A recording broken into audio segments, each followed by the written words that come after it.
Madame, Monsieur, bonsoir. Merci d'être de plus en plus nombreux à écouter cette émission. Bonsoir Samy. Bonsoir Marc, bonsoir à tous les auditeurs de l'émission.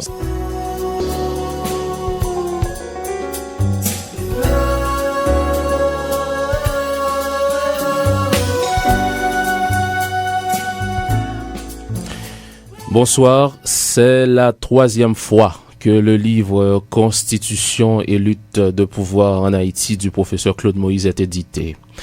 Paru pour la première fois en 1988 aux éditions Sédica à Montréal, Constitution et lutte de pouvoir en Haïti sera réédité aux éditions Regain 10 années plus tard, soit en 1998. Et aujourd'hui, c'est au tour des éditions de l'Université d'État d'Haïti de prendre le relais en le publiant dans sa collection Haïti Poche. Constitution et lutte de pouvoir en Haïti de Claude Moïse est une trilogie, mais c'est le premier tome qui retiendra notre attention cette semaine dans cette édition de Cercle du Livre. Sous-titré La faillite des classes dirigeantes en 1804-1915, ce tome 1 de Constitution et lutte de pouvoir en Haïti s'inscrit dans le prolongement de toute cette série d'émissions réalisées ici autour de l'échec de nos élites intellectuelles et politiques. On se souvient du livre du docteur Eddie Arnold Jean, L'échec d'une élite indigénisme, noirisme, nationalisme, le livre de Jean Casimir, Haïti et ses élites, l'interminable dialogue de sourds. Et voici, Madame, Monsieur, Constitution et lutte de pouvoir en Haïti, la faillite des classes dirigeantes en 1804-1915 du professeur Claude Moïse. Constitution et lutte de pouvoir en Haïti, volume 1, analyse avant tout la problématique constitutionnelle haïtienne, en retraçant pas à pas tous les moments qui vont aboutir à l'occupation américaine en 1915, consacrant par ainsi la faillite des classes dirigeantes. L'arbitrage constitutionnel ne réussira pas à imposer un système politique durable au XIXe siècle haïtien. Chaque crise enfantera sa propre constitution dans un jeu de défense et de combat, comme pour dire « Constitution c'est papier, baïonnette c'est fait ». Claude Moïse a fait une carrière d'enseignant d'histoire en Haïti et au Québec, co-auteur d'un manuel d'histoire avec Michel Hector et d'un essai politique avec Émile Olivier. On lui doit également plusieurs textes d'analyse historique et politique. Il est actuellement éditorialiste au quotidien Le Matin et dirige la commission présidentielle sur la Constitution. Claude Moïse, bonsoir. Merci de répondre à notre invitation. Bonsoir Marc, merci aussi de m'avoir invité. Et bonsoir Sonny. Samy, j'espère pouvoir passer de bons moments en votre compagnie. Nous l'espérons aussi, professeur Claude Moïse. Alors, professeur Claude Moïse, vous l'avez sans doute entendu dans notre intro, c'est qu'il y a ces jours-ci une tendance, Samy, chez nos intellectuels à analyser la faillite de nos élites. Et la première question qu'on va poser, c'est pourquoi aujourd'hui cette tendance. Ensuite, on remarque que ces auteurs, et vous notamment, vous ne faites pas exception, Claude Moïse, ces auteurs reviennent sur des analyses et des critiques qu'ils ont déjà formulées voici 20-25 ans. Alors, ce sera la deuxième question. Estimez-vous que vous n'aviez pas été suffisamment écouté, Claude Moïse? Ce serait prétentieux de dire ça, que j'aurais été écouté ou non. Et vous savez, un intellectuel, en procédant, en faisant son travail, il ne pense pas automatiquement à ce qu'il va recevoir comme écoute. Mais il suit un cheminement qui prend naissance à l'intérieur de lui, à partir de ses occupations, de ses préoccupations, et à partir de ses études et de ce qu'il peut faire. Chemin faisant, il peut retrouver, évidemment, des situations qui l'amènent à poser des questions de fond. Et l'exemple pour moi, pour répondre à votre question, c'est que précisément, Constitution et lutte de pouvoir a été une œuvre de circonstance, comme toutes les œuvres en général, a été une œuvre de circonstance. C'est parce que un jour de 1983, on apprend que la Constitution a été changée Subitement. En une nuit. Ah, ben il y a un problème. C'est-à-dire que, alors moi j'étais déjà engagé dans une étude de relecture systématique de l'histoire d'Haïti, et à d'autres fins bien entendu, parce que avec d'autres personnes on voulait publier une œuvre collective, et en particulier aussi des manuels pour les jeunes, et pour pouvoir relire l'histoire d'une autre manière, et de manière traditionnelle, comme l'historiographie traditionnelle a l'habitude de nous le faire voir. Alors à ce moment-là, je me suis demandé, mais qu'est-ce qui se passe? Et le collectif Parole, une revue que je dirigeais à Montréal, m'avait demandé aussi d'analyser cette situation. À partir de là, en fait, je ne me suis pas contenté de dire, c'est une affaire de Duvalier. Un coup de Duvalier, point barre. Duvalier, il fait ce qu'il veut parce qu'il est un dictateur, il est au pouvoir, il change de constitution. Mais il ne peut pas changer de constitution comme ça sans raison. Il a des raisons politiques sérieuses. Et donc, je suis allé voir, et de plus près, j'analyse. Et donc, je me suis dit, remontons dans l'histoire pour voir comment les constitutions ont été faites. Pourquoi elles ont été produites? Dans quelles circonstances?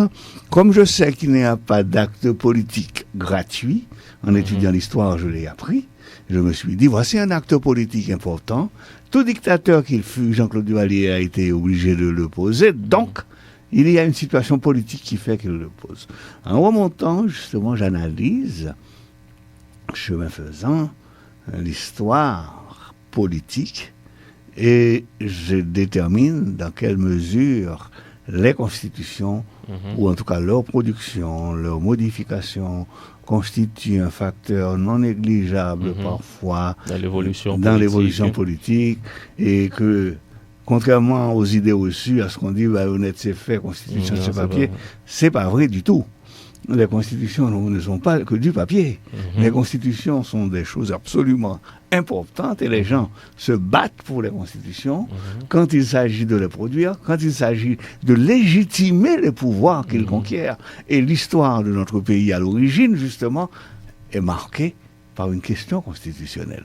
Que ce fut avec Toussaint Louverture et que ce fut, on va le voir plus tard, en 1805, avec la constitution de Dessalines qui confirme une situation de fait, mais surtout en 1806 avec une manœuvre constitutionnelle pour essayer de résoudre un problème politique. Mais, puisque vous m'avez posé la question, mais qu'est-ce qui fait qu'on puisse parler de faillite des classes dirigeantes, et vous l'avez déjà dit, en 1915, qui est un aboutissement, et parce que j'ai donc mis dans la périodisation entre 1804 et 1915, c'est qu'il s'est produit quelque chose où l'on a remarqué que à travers la conduite de l'État et de la vie politique, les classes dirigeantes n'ont jamais été capables d'aboutir à un consensus qui leur aurait permis de donner une autre direction au pays. Évidemment, ce n'est pas la cause de l'occupation en tant que telle. Il y a un élément favorisant en ce qui concerne l'occupation américaine, parce qu'en même temps, même avant Haïti, les Américains ont occupé la République dominicaine, ils ont fait à Panama, ils sont intervenus au Mexique, et ainsi de suite au Nicaragua. Et donc, c'est qu'il y a un problème aussi à l'intérieur d'Haïti. Donc, c'est ce travail qui a amené, bien entendu, les auteurs que vous avez interrogés, dont les ouvrages ont eu un écho, sur la faillite des élites, ou sur le problème des élites, ils participent de la même préoccupation, c'est-à-dire de voir comment on n'a pas réussi à travers l'histoire. Peut-être qu'ils ont certainement, et avec d'autres lunettes, par exemple la sociologie, par exemple la littérature, mais vous avez surtout mis l'accent sur la Constitution, sur l'histoire aussi. Mais juste avant de te permettre de poser ta question, Samy, et je voudrais demander au professeur Claude Moïse, puisqu'il n'est pas le premier à faire ce travail sur la Constitution, il estime quand même qu'il a une dette envers Louis-Joseph Janvier. Si, je l'ai dit dans mon livre aussi. J'ai une dette, d'ailleurs, de toute façon, c'était le point de départ de ce travail. Et je me suis dit, enfin, Louis-Joseph Janvier avait commencé, il s'est arrêté en chemin parce qu'il ne pouvait pas continuer à vivre éternellement. Et on est arrivé un peu plus tard après lui, mais que de toute façon, il a ouvert une piste. Oui, il a ouvert la voie. Oui, on pouvait absolument continuer avec ça. Donc, quand j'ai relu Joseph Janvier, systématiquement, je me suis dit que je vais trouver. Évidemment, quand j'étais étudiant à l'école, on connaissait Joseph Janvier. Mais c'était pas la même chose. J'ai pris beaucoup de distance parce que j'ai grandi, parce que j'ai appris beaucoup d'autres choses. Et donc, c'est pas que je renie Joseph Janvier, mais je me suis rendu compte, au bout, et on peut utiliser beaucoup d'éléments apportés par les travaux de Joseph Janvier, que néanmoins, on peut aller au-delà. En le continuant, on peut aller au-delà. Et puis à ce moment-là, je me suis dit, prenons la voie qui nous semble être la plus ample, qui nous permette de reconstituer, parce que je me suis écarté, justement, de Joseph Janvier, qui était lié à un mouvement politique, à un groupe politique, et qui voyait les choses d'une certaine à sa manière. Voilà.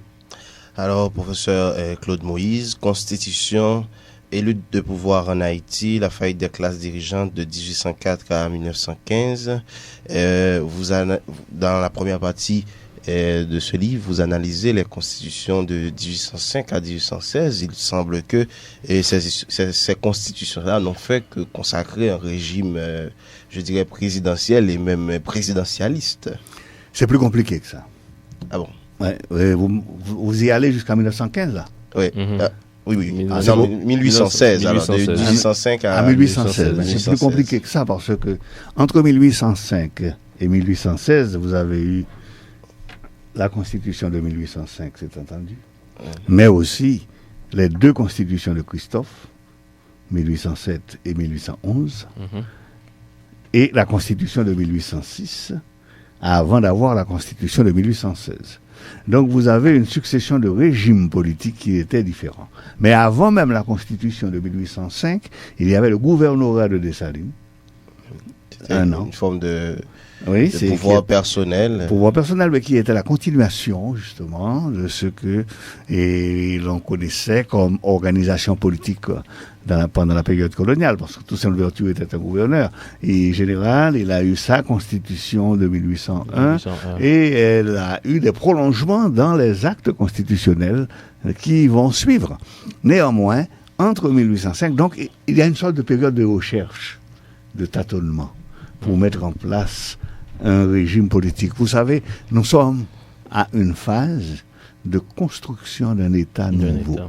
Et les gens ne doivent jamais oublier qu'Haïti n'avait pas de modèle autre que celui des États-Unis, que celui de la France à ce moment-là. Ou bien alors, il y avait des modèles, je ne veux pas dire de république, ou bien alors il y avait des modèles de régimes constitués qui étaient des régimes autocratiques, monarchiques, généralisés en Europe.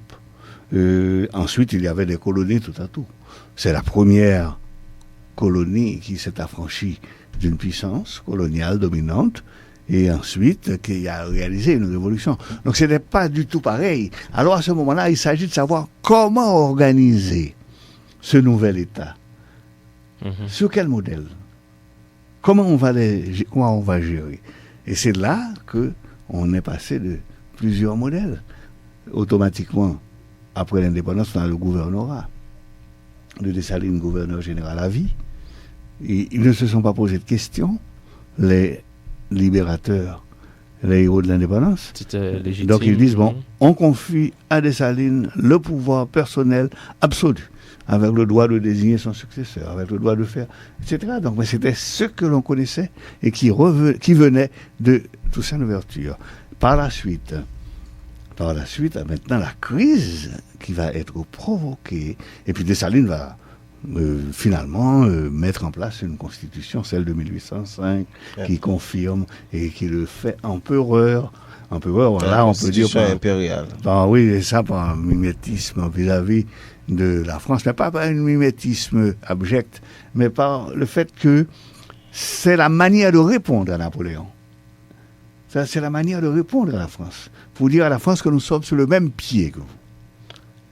Nous sommes sur le même pied. Donc, je crée un empire aussi, c'est-à-dire un régime souverain qui se distingue de vous. Et on va continuer ainsi de suite jusqu'à 1816. Mais en 1806 se pose un autre type de problème.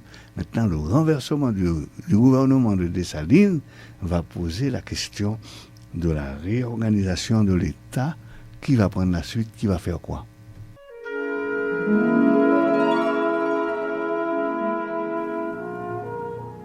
Cercle du livre, Samy Janvier, Marc Dorsin. Professeur Claude Moïse, on le sent déjà, c'est que l'autocratie présidentielle consacrée dans la Constitution de 1805 et à 1816 ne s'est pas imposée sans heurts. Il y a eu certainement des résistances. Et oui, parce qu'avant 1816, il y a eu 1806, mais le pays était coupé en deux. Il ne faut pas oublier qu'il y a eu le Royaume du Nord. Le Royaume du Nord. D'abord l'État d'Haïti du Nord et le Royaume du Nord. Ce sont encore des régimes monarchiques, pratiquement. Ce sont des régimes d'autocrates. Maintenant, pour faire face à l'autocratie, le pays est constamment en conflit socio-politique entre le Nord et le Sud et l'Est et l'Ouest, qui est l'héritage justement des luttes sociales qui ont pris naissance déjà dans la période révolutionnaire entre les anciens affranchis et les nouveaux libres, c'est-à-dire ceux qui accèdent au pouvoir, les élites des nouveaux libres qui accèdent au pouvoir, et la notion d'élite, donc, justement, va arriver là. Ça va être une constitution de deux élites dominantes, l'élite des anciens affranchis et l'élite des nouveaux libres, avec les Toussaint Louverture, Dessalines, Christophe, etc., tout cela qui vont... Donc c'est la lutte entre les oligarchies elles-mêmes. C'est ce on a appelé ça donc des oligarchies. Ces oligarchies-là vont se battre pour le pouvoir.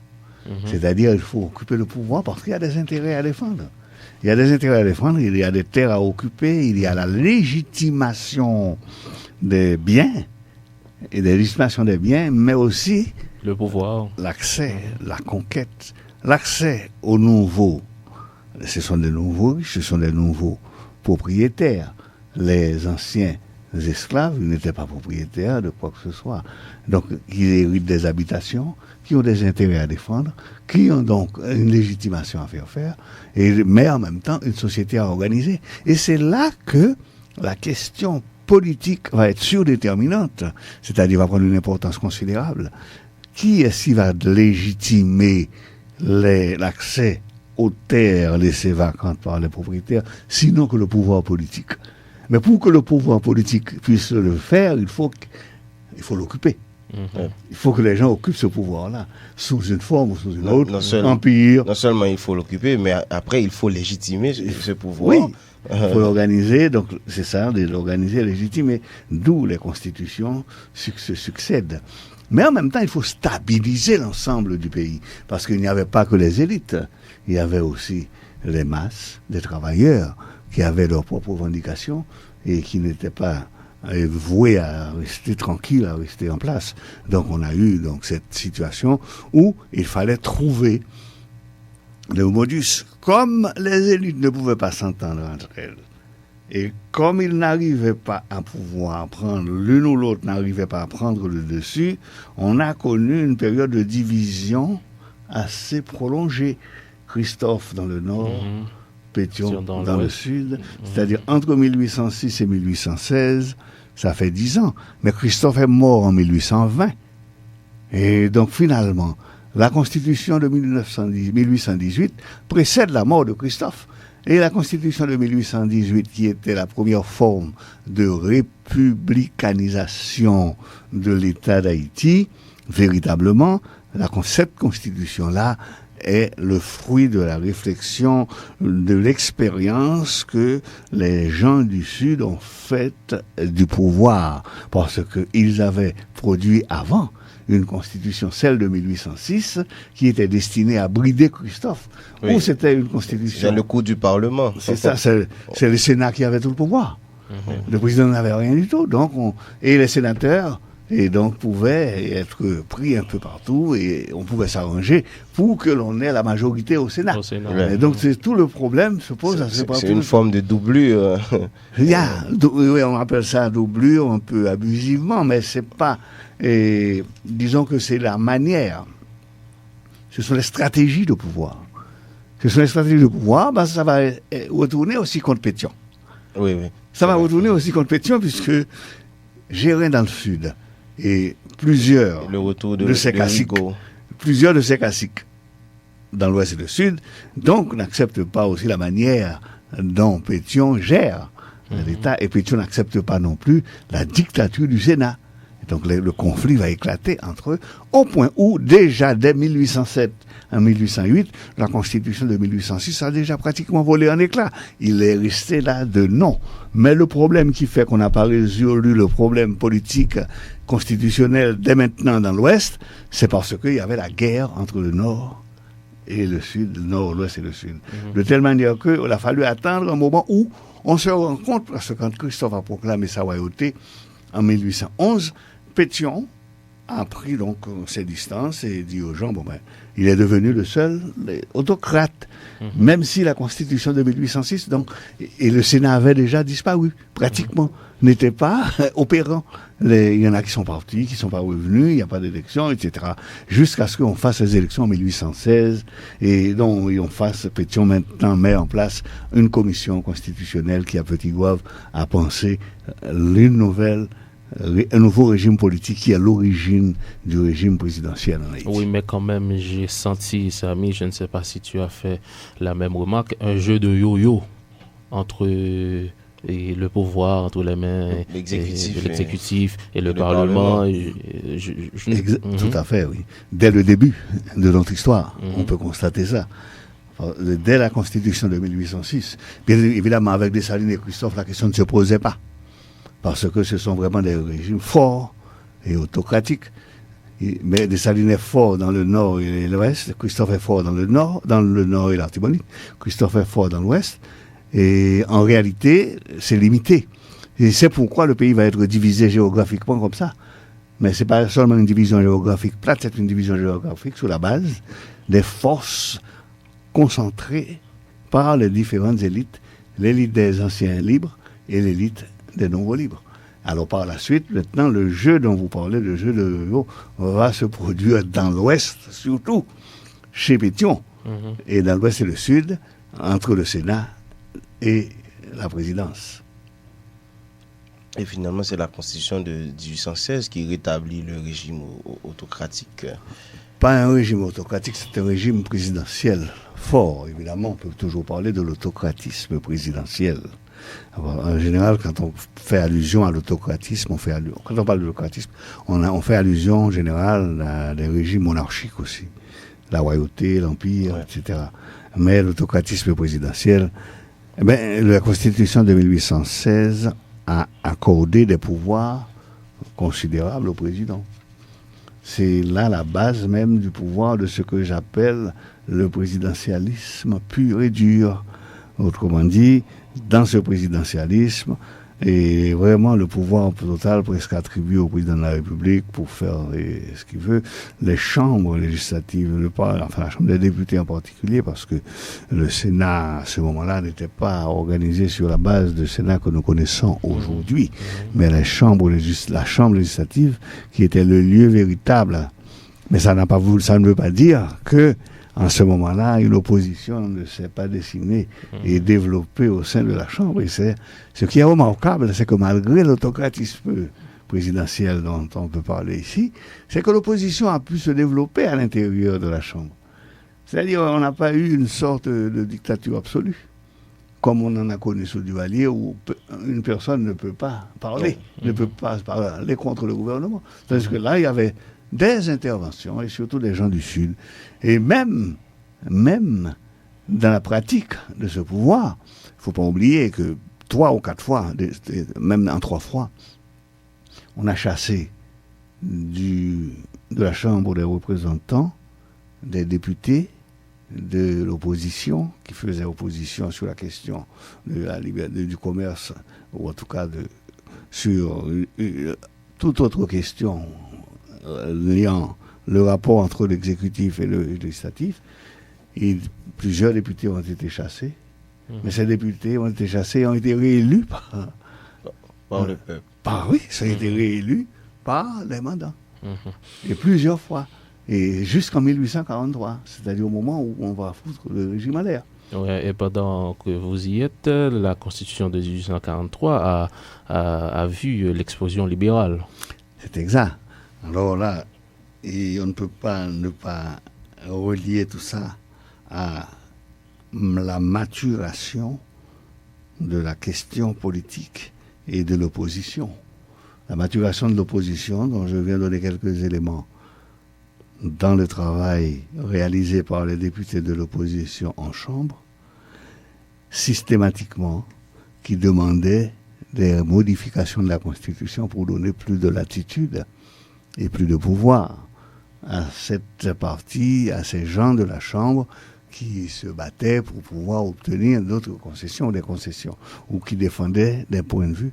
Mais lorsque ça ne pouvait plus marcher, parce que quand même ça fait 25 ans, de 1818 à 1843, ça fait 25 ans de pouvoir. Boyer est resté 25 ans et il a réussi non seulement à diriger dans l'Ouest, il a ramené le Nord dans le giron de la République et il a conquis la partie dominicaine, la partie de l'Est, de telle manière que et de 1821 à 1843, ça fait plus de 20 ans où il était maître de toute l'île. Et il a eu la chance aussi, il n'a pas hérité des tumultes bien entendu, oui, des années précédentes. Non, il n'y a pas de tumulte, c'est-à-dire qu'il y a une stabilisation. C'est pourquoi la stabilisation politique ou la Constitution de 1816 est l'expression de cette stabilisation politique. Ouais. Donc on met en place un régime politique à partir d'une situation globale qui permette à l'élite dirigeante, cette fois-ci dominante dans l'Ouest, de dominer et de mettre en place son pouvoir. Mais ce pouvoir va éclater en 1843 à l'intérieur même, précisément, des contradictions entre les factions de l'élite de l'Ouest et du Sud. Mais c'est tout le pays qui va être embrasé à partir de 1843. Mais toujours est-il, professeur Moïse, que nous devions garder à l'esprit quand nous analysons les différentes constitutions qui ont marqué l'histoire constitutionnelle d'Haïti, que de manière sous-jacente à toutes ces activités se joue aussi une question économique. Bien sûr, c'est pas seulement. Il y a certainement une question économique fondamentale qui joue, ou une question plutôt de rapport économique fondé sur la propriété de la terre. Et la qui a accès à la terre. À la propriété, il y a aussi deux éléments majeurs, c'est la terre et le commerce. Oui. La terre et le commerce au niveau des élites. Le commerce au niveau des élites, c'est donc... On ne produit pas on produit pour l'exportation. On connaît bien le système qui va être mis en place. On produit pour l'exportation, le café en particulier, je prends l'exemple du café. Mais qui produit ? Les paysans. Dans quel cadre produisent-ils ? C'est une autre histoire. Ce n'est plus dans le cadre de l'esclavage. Mais cette fois-ci, les paysans se rebellent de plus en plus, passivement. Ils ne s'acceptent pas de travailler dans le cadre de la grande plantation comme cela se faisait avant. Ce n'est pas la grande plantation, c'est les petites productions paysannes, même s'ils ne sont pas propriétaires, mais les petites productions artisanales. Et se développe progressivement une autre classe intermédiaire qui sont les spéculateurs en denrées. Autrement dit, c'est simple. Le paysan peut produire sur son lopin de terre. Les grands propriétaires à côté aussi produisent. Mais il faut de la main-d'œuvre. C'est pas avec de la machine qu'on produit. La main-d'œuvre, c'est celle des anciens paysans. Donc, qui travaillent sur les terres à titre de deux moitiés. Donc, qui produisent ce qui est nécessaire pour l'exportation. Et ça aboutit justement au bord de mer. C'est-à-dire, le café aboutit au bord de mer et on l'expédie. Et donc, ceux qui ont la clé justement de commerce avec l'extérieur sont comme s'ils s'occupent le poste par lequel passent les denrées qui sortent et les denrées qui entrent. C'est-à-dire les produits de nécessité dont on a besoin. Et alors, à ce moment-là, les classes économiques se constituent et se durcissent. Et les paysans se retirent. Il n'y a pas une forme, c'est une forme de petite exploitation. C'est une forme de petite exploitation, de capitalisme qui se développe, mais c'est un capitalisme qui n'est pas de grande envergure, puisqu'il ne s'agit pas, comme pendant la période coloniale, d'investir de grands moyens mécaniques, de grands moyens, des outils de production, et pour produire sur les grandes plantations, mais avec des esclaves, mais maintenant on a seulement des petites productions et la petite main-d'œuvre. Et là, le travail, la production passe. Le temps passe vite, Samy. C'est déjà la fin de la première partie de l'émission. Le professeur Claude Moïse forme avec nous le Cercle du Livre cette semaine. Il est l'auteur de Constitution et lutte de pouvoir en Haïti, réédité récemment aux éditions de l'Université d'État d'Haïti.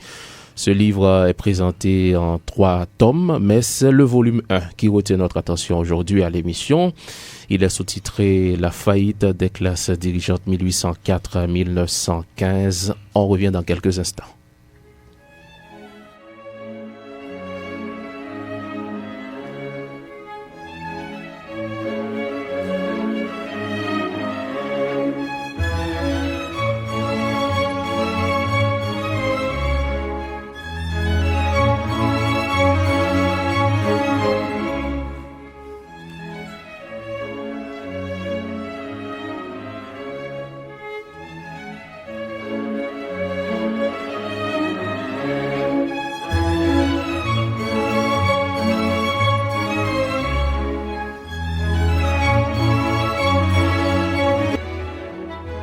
Bienvenue, madame, monsieur, dans la seconde partie de l'émission. Si vous venez tout juste de nous rejoindre, sachez que notre invité est Claude Moïse. Son livre « Constitution et lutte de pouvoir en Haïti » qui vient d'être réédité aux éditions de l'UEH. Le volume 1 que nous commentons aujourd'hui a pour titre « La faillite des classes dirigeantes 1804-1915 ». On le sait, durant tout le 19e siècle, les classes dirigeantes haïtiennes, incapables de vaincre leurs démons pour construire leur propre cohésion, n'ont réussi ni à imposer à la nation un système politique durable, ni à régler leurs différends par l'arbitrage constitutionnel, car chaque grande crise se solde par une nouvelle mise en place constitutionnelle. Alors, professeur Claude Moïse, tout à l'heure on parlait aussi, de l'origine de la petite propriété en Haïti. On sait que beaucoup d'auteurs ont consacré des travaux intéressants. Là, je peux citer Gérard Pierre Charles et Paul Morales sur la question de la petite propriété en Haïti. Jusqu'à présent, c'est un débat de savoir si on doit parler de petites ou de grandes propriétés comme étant la forme qui a caractérisé l'économie haïtienne. Mais finalement, 1844, c'est un tournant dans l'histoire constitutionnelle d'Haïti. En effet, en 1843 constitue un tournant dans l'histoire constitutionnelle d'Haïti parce que il marque l'expression, la Constitution de 1843 marque l'expression des revendications libérales pour mettre en échec l'autocratisme présidentiel que Boyer a réussi pendant 25 ans à imposer. Et donc, 1843 marque, donc il y a eu une sorte d'effervescence. Et c'est pourquoi on a eu, dans 1843, la constitution la plus libérale qui soit, même par rapport à 1987. C'est une constitution extrêmement libérale, en ce sens que tous les pouvoirs étaient élus, même les pouvoirs des juges étaient élus, et le pouvoir présidentiel était réduit à pratiquement rien, Et bon, il y avait quand même un face-à-face. C'est un pouvoir, un régime présidentiel, mais un régime présidentiel où le Parlement et les pouvoirs locaux avaient encore beaucoup d'importance. C'est dans ce régime-là qu'on avait créé aussi les communes, le pouvoir, l'administration communale distincte. Avant, il n'y avait pas de ces administrations, il y avait des notables qui géraient, et c'était surtout des militaires. Donc ce qui va se produire en 1843, qui va faire l'explosion, c'est que les libéraux, les jeunes, qui ont mis à mal le gouvernement de Boyer, dans une conjonction d'intérêts et de situation, puisque les Dominicains vont se révolter aussi, et le Nord va être en effervescence, donc Boyer ne peut pas résister, il s'en va. Maintenant, il faut reprendre le pays en main, et les libéraux qui partaient du Sud ont finalement imposé une constitution, mais ils n'avaient pas les forces de faire le régime contenu dans cette constitution-là, la force politique nécessaire. Ils ont tout de suite affronté l'hostilité des militaires, parce que c'était la force principale. Qu'ils fussent représentants des anciens libéraux, ou des anciens libres, ou des nouveaux libres, de l'élite des nouveaux libres, ils n'étaient pas du tout partisans de la libéralisation du régime, et c'était les militaires qui commandaient. Et vous allez voir, ça va rester jusqu'à la fin. Jusqu'en 1889, malgré les tentatives de libéralisation, de mettre en ordre un autre type d'organisation, c'est ce qu'on a appelé, vous êtes trop jeune pour le savoir, pour l'entendre, ce qu'on appelle les commandants à la place, commandants arrondissement, c'était eux qui avaient le pouvoir. Même cette question de chef section aussi. Même s'il y avait des préfets, des délégués ou bien encore des maires, le pouvoir réel était détenu par les commandants de la place. Donc le militarisme était un élément fondamental dominant dans la situation haïtienne. Donc 1843 va provoquer, et vous allez voir, cette constitution ne sera jamais appliquée. Jamais. Ceux qui étaient donc au pouvoir, Rivière par exemple, guerriers, ils conspiraient déjà contre la Constitution, après le vote de la Constitution. Rivière envoyait des émissaires un peu partout avec le texte constitutionnel, mais en leur donnant des instructions secrètes pour qu'on n'applique pas. Ensuite, ce qui était le nœud même de l'opposition dans le cadre constitutionnel, ce sont les maires. Ils n'acceptaient pas les maires d'arrondissement. Ils n'acceptaient pas le pouvoir local. Parce que ça mettait en question le pouvoir des militaires. Et donc, de toute façon, ils ont dit, écoutez, c'est nous les militaires qui avons fait ce pays. Vous n'allez pas nous dire, vous, petits jeunes, comment diriger ce pays. Alors, basta, c'est fini. C'est fini, guerrier prend le pouvoir et casse la Constitution, introduit la dictature officielle, cette fois-ci, et jusqu'en 1846, on était géré entre 43 et 46 pendant 3 ans. Il s'agit de rétablir l'équilibre et de réorganiser. Et en 1846, on va revenir en 1816. C'est fait pratiquement la même constitution de 1816, avec des nuances. Mais, ce qui est paradoxal, avec des retouches, mais c'est la forme de la constitution de 1843 qui va être gardée, sans les mairies. Sans les mairies. Il n'y a pas de maire. Mais 1846 va consacrer la présidence à vie. Et on va avoir la présidence à vie jusqu'en 1867, jusqu'à la Constitution de 1867. Alors c'est comme ça que, au fait, et on passe à travers des crises. Il faut considérer par exemple la Constitution impériale de 1859 et de Soulouk. Comme un accident de parcours, parce qu'en réalité, la Constitution ne se distingue de la Constitution précédente que par le titre. Vous parlez de la Constitution de 1849. Oui, de 1849, pardon. Et qui précède, donc ça ne change pas grand-chose. C'est l'empereur, mais en réalité, tout le reste reproduit 1846. Donc c'est une continuité de pouvoir autocratique fort, tantôt, et aussi surtout présidentiel. Au gré des humeurs. Ouais, le pouvoir, c'est ça, la République Tu vois, les constitutions républicaines, jusqu'en 1867, vont être des constitutions très fortes, d'une forte imprégnation présidentialiste.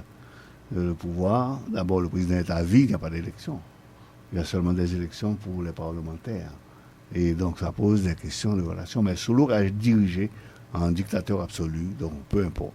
C'est à partir de Geffrard, en 1859, quand on va renverser Soulouk, à partir de Geffrard, donc on va avoir une sorte de bouleversement politique qui est constitutionnel.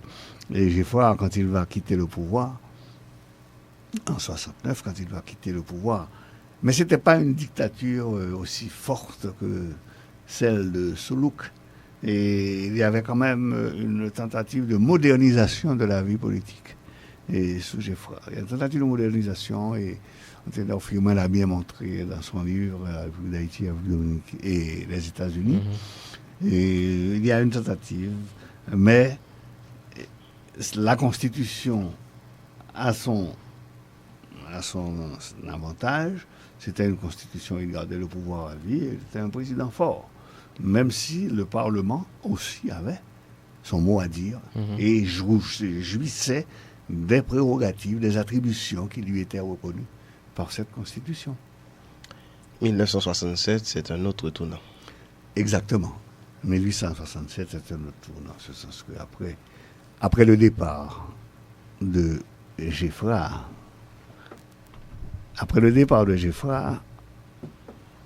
il a été question de remettre en selle le régime parlementaire, un régime plus parlementaire, et réduire le pouvoir présidentiel. Mais en tout cas, son mandat devait être réduit. Et la Constitution de 1807 va prendre modèle sur 1843. Autrement dit, avec un peu d'amélioration, une sorte de synthèse, le pouvoir présidentiel existe, mais le Parlement est beaucoup plus fort. Le rééquilibrage se fait en faveur du Parlement. En 1867. Et bien cette fois-ci, justement, les militaires n'ont pas contrarié Salnave qui va en bénéficier. De même que Saget, ils n'ont pas contrarié l'application de cette constitution dite libérale. Et de 1867. Donc il y a eu une évolution politique. Le renversement et Geffrard a fait émerger une masse, ceci était vrai déjà depuis Soulouk, mais a fait émerger dans la question politique, dans la résolution des crises politiques, le poids des masses populaires. Salnave était très populaire dans le Nord, très populaire dans l'Artibonite, et quand on a voulu donner au gouvernement provisoire le pouvoir à Saget de Saint-Marc, l'arrivée de Salnave, avec les masses populaires qu'il accueillait, a obligé les gens à repenser le pouvoir. Et là, ils ont développé à ce moment-là une autre stratégie, sachant qu'ils ne pouvaient pas éviter Salnave au pouvoir. Ils ont développé une stratégie pour donner plus de pouvoir aux parlementaires, et c'est à ce moment-là qu'on a eu la Constitution de 1867 comme l'expression d'une époque où la lutte de pouvoir opposait, bien entendu, les tenants d'un libéralisme accentué, évidemment, les gens de l'Ouest en particulier, contre les gens du Nord. Salnave était du Nord. Mais Salnave n'était pas spontanément dictateur. Il est arrivé au pouvoir, mais immédiatement après, la situation s'est détériorée. La rébellion, la crise, des révoltes dans le Nord, il a été obligé. Donc, la chute de Salnave va venir. Ça va être 2 ans de guerre. Il est arrivé au pouvoir en 1967, la Constitution de 1867. Il a eu 2 ans de guerre. Finalement, il est tombé en 69-70 et fusillé. Il a perdu. Il a été fusillé.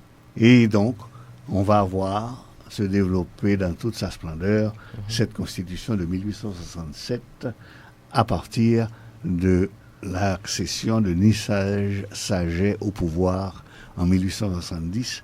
Il va vraiment gérer de 1870 à 1873. Et il y a un nouvel accident constitutionnel qui va donner naissance à la Constitution de 1874. 74, ok. Laquelle ne va pas durer non plus, parce que Sanave et c'est Domingue qui en avait bénéficié, va rester seulement 2 ans au pouvoir. Donc c'est pour dire que les classes dirigeantes, depuis 1943, n'arrivent pas encore à stabiliser, à s'entendre, à imposer, c'est-à-dire les factions. Il n'y a pas une faction qui arrive à en imposer à toutes les autres. Et chaque fois, son pouvoir est remis en question. Et chaque fois que son pouvoir est remis en question, il y a des crises successives. Parfois, on essaye de corriger du point de vue constitutionnel, mais pas vraiment beaucoup. Beaucoup de gens disent qu'il y a eu beaucoup de constitutions en Haïti, mais en réalité, il y a des constitutions qui n'en sont pas véritablement. Il y a eu 1816, 1843, parce que 1846, c'est une répétition de 1816. Il y a 1843 véritablement. 1867 est une reprise de 1867. 1874, c'est un accident qui n'a pas duré longtemps, donc on voulait brider, et ainsi de suite. Et on va retomber dans 1867 après le départ de Domingue en 1876 pour que Baron Canal va prendre le pouvoir sur la base de la Constitution de 1867. Donc, professeur, autant de constitutions, mais qui malheureusement n'ont pas su apporter la stabilité nécessaire et sur la scène politique haïtienne. Évidemment, et professeur Claude Moïse, il est vrai que votre livre couvre la période 1804-1915, mais j'imagine que les auditeurs ne nous pardonneraient pas de passer sous silence la Constitution de 1987. Et qu'est-ce qu'on peut en dire? Est-ce que, évidemment, on le sait, cette Constitution pose problème aujourd'hui. Il y a Oui, je pense qu'il n'y a pas, c'est pas dramatique. Il y a la Constitution de 1987, et aussi est l'expression d'une période, d'une époque de revendications libertaires. Et les gens demandaient plus de liberté, moins de dictature, moins de présidentialisme. Et donc, ont réorganisé la société, réorganisé l'État de telle manière que les citoyens aient leur mot à dire et que leurs droits fondamentaux soient garantis. Ça, c'est clair et net. Évidemment, il y a une multiplicité de pouvoirs, une dilution de pouvoir, une organisation de nouveaux régimes politiques et une série de mesures, de clauses qui peuvent faire problème. Mais l'intention de cette Constitution, c'était une intention de garantir les droits fondamentaux et de garantir la gestion de l'État de telle manière que le retour de la dictature soit impossible. Je ne pense pas qu'une Constitution, en elle-même et par elle-même, soit capable de jouer ce rôle.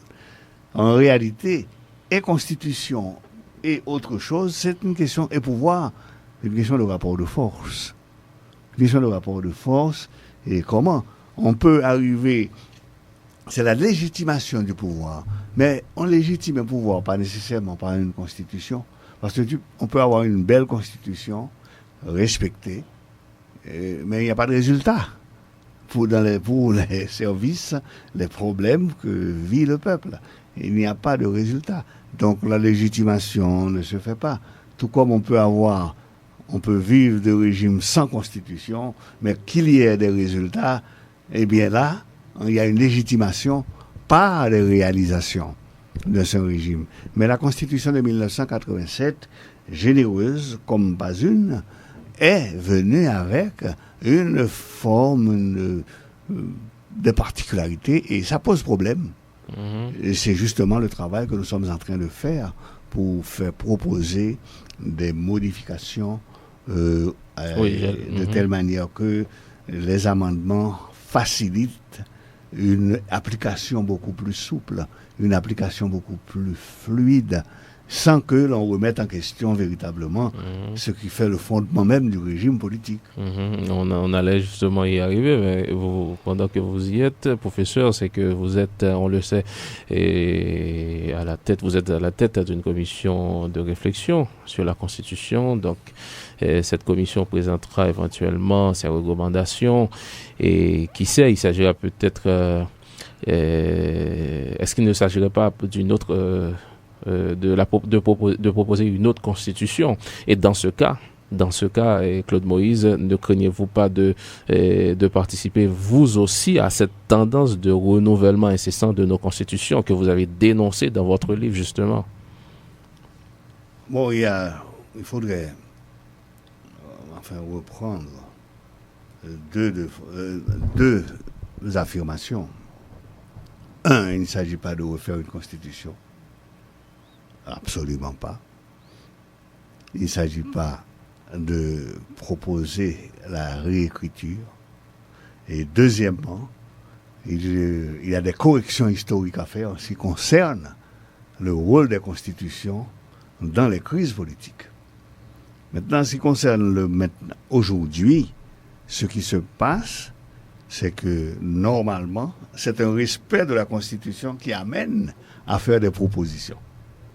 C'est-à-dire la Constitution prévoit que les amendements peuvent intervenir à la dernière session d'une législature. Ouais. Et donc, ou la Chambre des députés, ou le Sénat, ou le pouvoir exécutif peut proposer des amendements à cette Constitution. Et donc, c'est normal et c'est dans les prérogatives. Ce n'est pas beau matin qu'on se lève et puis on entend que la Constitution est changée. Et non, on ne peut pas faire ça. Et puis, pour le faire, il faut avoir les moyens de le faire. Il faut avoir la force pour le faire. Alors, ce qui se passe maintenant, c'est que le président de la République, au lieu de dire, moi, je fais ça en vase clos avec mes ministres, il dit, allez consulter des gens pour voir comment nous allons proposer des amendements les plus acceptables et les plus intéressants qui puissent faciliter justement. Oui, mais on chuchote qu'il a ces petites idées là-dessus. Oui, mais je ne pense pas que les journalistes doivent se contenter de chuchoter. C'est-à-dire, il faut qu'ils se renseignent. Non, je ne dis pas que ce soit les journalistes qui chuchotent. Oui, non, mais en fait, quand on reproduit l'expression « on chuchote », c'est comme si on a... C'est-à-dire, il y a des gens qui ont peut-être intérêt à chuchoter, mais ce n'est pas ça qui fait problème. L'acte lui-même, ce n'est pas le chuchotement. Le chuchotement traduit autre chose.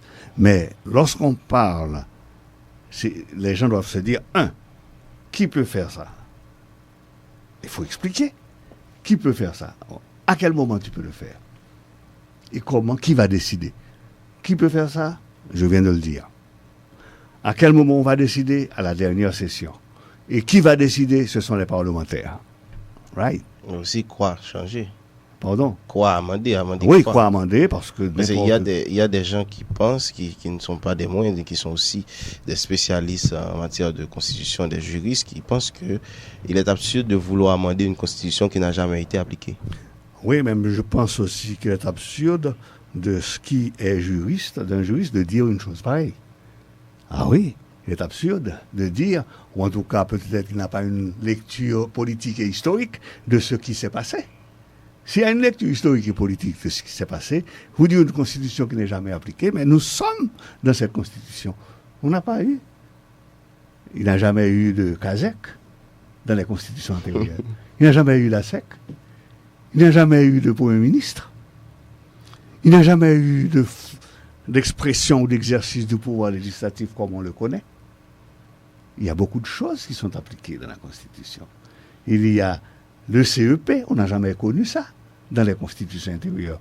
Comment peut-on dire qu'il n'a jamais été appliqué? Mais on a prévu un conseil permanent. Oui, mais en attendant le conseil permanent, ce sont les conditions politiques qui expliquent que ces choses-là ne se réalisent pas. Pourquoi les choses ne se réalisent pas? Pour faire appliquer la Constitution, il faut des lois. Il faut au moins 60 lois. De 1987 à aujourd'hui, on a passé 5 législatures. Aucune des législatures, c'est-à-dire les parlementaires qui doivent produire des lois, parce que seuls eux peuvent produire des lois, mais aucune des législatures n'était en mesure de le faire. La 44e a fait 3 mois. La 45e a évolué sous le coup d'État en 1991. La 46e a chopé sur une crise en 1997 et n'a jamais pu jouer son rôle. Il y avait des blocages gouvernementaux. La 48e, sous Aristide, c'est ça, non, la 47e, pardon, sous Aristide, on sait, a passé son temps à chercher une légitimité. Il n'y a pas eu véritablement une période de paix, de stabilité concrète qui permette de dire il y a des lois à voter pour mettre en œuvre la Constitution. Il y a beaucoup de choses. Et en plus de cela, il y a des clauses dans cette Constitution qui font problème.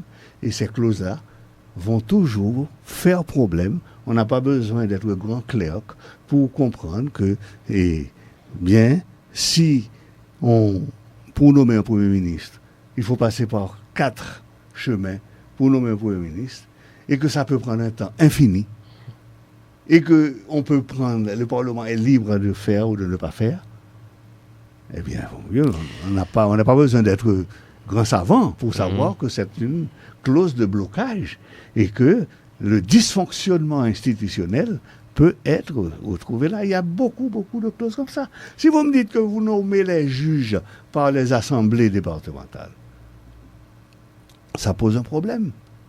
Les assemblées départementales ne sont pas constituées. Pour les constituer, il faut terminer les élections. Il faut des lois pour pouvoir, à moins que vous remettez au président de la République ou bien au Parlement le soin de faire de l'arbitraire. Donc c'est normal qu'il y ait eu beaucoup de problèmes qui se sont posés.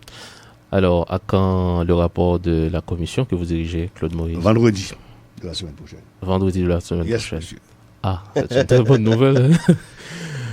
Et puis... À quand le prochain livre maintenant? Sur la Constitution? Non, pas la Constitution. Votre prochain livre. Parce que là, déjà, je vais me retirer un peu. Parce que, disons, j'avais commencé à écrire un ouvrage sur les élections. Je ne sais pas.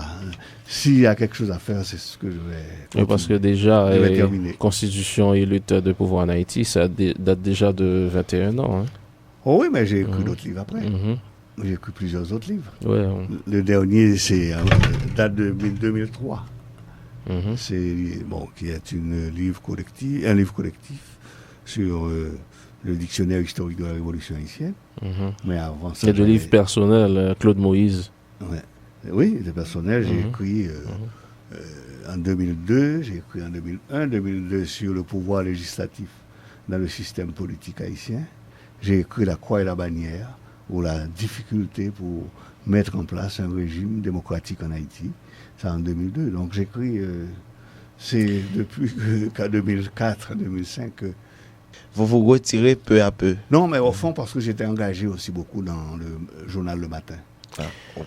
Merci Claude Moïse, ça a été un plaisir de vous recevoir. Merci beaucoup. D'accord, voilà, c'est la fin de l'émission, Madame, Monsieur. Un grand merci à vous qui l'avez suivi. Prenez soin de vous, à la semaine prochaine. Au revoir.